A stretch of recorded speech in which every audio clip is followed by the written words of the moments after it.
حضور صلی اللہ علیہ وسلم نے فرمایا جو شخص حج کے لیے آیا پہلے یا بعد میں، حج کی روزے کی زیارت کے لیے مدینہ بھی آیا اور آ کر میرے روضے پر حاضری دی، سلام پیش کیا، جو میرے روضے پر آ کر مجھے سلام کرتا ہے، حضور صلی اللہ علیہ وسلم فرماتے ہیں میں خود اس کو جواب دیتا ہوں، جو دور سے سلام بیچتا ہے اللہ نے فرشتے مقرر کیے ہیں آنن فانن اس کا سلام مجھ تک پہنچاتا ہے۔ نا حدیث میں آتا ہے کہ 3 چیزیں ایسی ہے کہ اللہ نے ان کو نگاہ اور سماعت، سننے کی طاقت ایسی دی ہے، اس انداز سے سنتے ہیں کہ اس جیسے قوت سماعت اللہ نے کسی اور کو نہیں دی، بہت تیز، سننے میں بہت تیز ہے۔ ایک فرمایا جنت کی سماعت اتنا تیز ہے، جو بندہ اللہ سے کہتے ہیں یا اللہ میں گناہگار ہوں پر ہوں بندہ تیرا، لیکن مجھے اپنے مقام رحمت جنت سے محروم نہ فرما، چھپ کے یہ دعا کرتا ہے تاکہ کوئی نہ سنے، ایسی حالت میں یہ دعا کرتا ہے، صرف اس کے اور اللہ کے درمیان راز اور نیاز ہے جنت مانگنے کی۔ فرمایا اللہ نے جنت کو ایسے تیز سماعت دی ہے، سننے کی طاقت،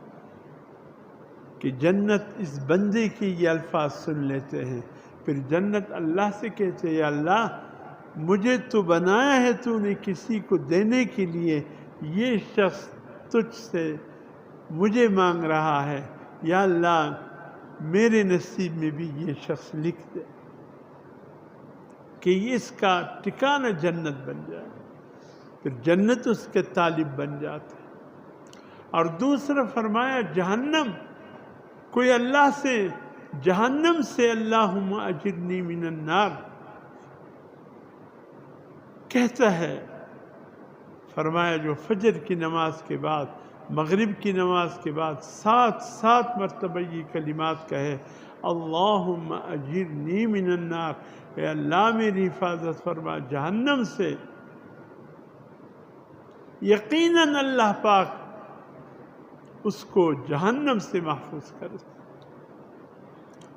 اللہ سے چھپ کے دعا کرتے ہیں یا اللہ مجھے جہنم سے بچا دیجیے، جہنم یہ بات اس کی سن لیتا ہے، اللہ سے کہتا ہے یا اللہ بہت خوفناک جگہ ہوں، بہت سخت جگہ ہوں، تیرے قہر اور غصے کا جگہ ہوں، یا اللہ یہ تجھ سے پناہ مانگ رہے میرے حوالے سے کہ اے اللہ مجھے جہنم سے بچا لیجیے، اے اللہ اس بندے کو جہنم سے مجھ سے بچا لے۔ سن لیتے ہیں۔ اور فرمایا تیسری وہ چیز جس کی سماعت بہت تیز ہے، فوراً سن لیتے۔ فرمایا یہ وہ فرشتہ ہے جو حضور صلی اللہ علیہ وسلم کے روض اطہر پر مقرر ہے، آپ سنی مسجد میں بیٹھ کر کہتے ہیں اللہم صلی علی محمد وعلی آل محمد، سنہری مسجد میں چپکے سے آپ بولتے ہیں، وہ فرشتہ پہنچ جاتا ہے اور آپ کا درود شریف لے کر حضور صلی اللہ علیہ وسلم کے روض اطہر پر پہنچا دیتا ہے کہ اللہ کے نبی آپ کی فلاں امتی نے یہ تحفہ ہدیہ آپ کو بھیجا۔ اتنی تیزی سے وہ ہمارے درود شریف کو حضور صلی اللہ علیہ وسلم تک پہنچا۔